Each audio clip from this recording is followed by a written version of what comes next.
A new type of attack by foreign-backed militants claimed the lives of dozens of civilians in Aleppo.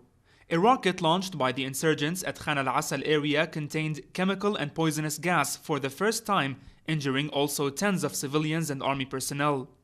Deputy Foreign Minister Faisal al-Miqdad spoke to media outlets, elaborating on the incident. In reply to a question by Press TV on the role played by governments supporting militants in this attack, al-Miqdad said previous allegations by such countries that Syria might use such weapons were aimed at helping armed men once they carry out such attacks, in accusing the government. All these allegations are directed to help the armed terrorist groups once they launch their rockets. And this is exactly the scenario implemented today before the next Arab Summit, before other international events, and to misinform the international public opinion. That those countries which have alleged that Syria may use such weapons, in fact, were preparing the grounds for the armed groups to launch today's attack. Minister of Information Amran al-Zu'bi held countries backing the armed men responsible for the genocide, asserting that whoever supported such attack should be punished. Who paid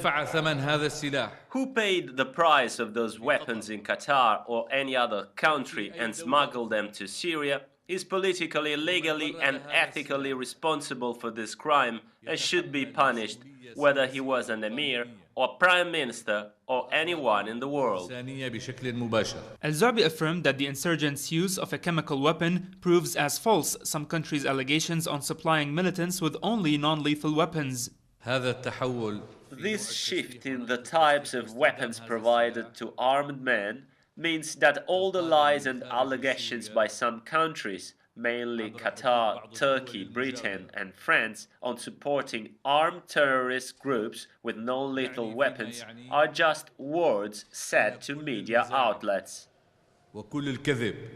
The Syrian officials said the attack is the first result of the decisions of the Arab League Council on the ministerial level, as this council gave the chance to Arab countries to arm militants. He also expressed Syria's right to act according to international law, saying it would file a lawsuit at international organizations against the countries that provided the armed opposition with internationally prohibited weapons. The battle in Syria seems to be entering a new phase, now that foreign-backed militants are using smuggled chemical weapons against the civilians. Syria blamed countries supporting the insurgents for the attack, saying such states do not only militarize them, but also plan and take decisions on their behalf. Hamad Ali, Press TV, Damascus.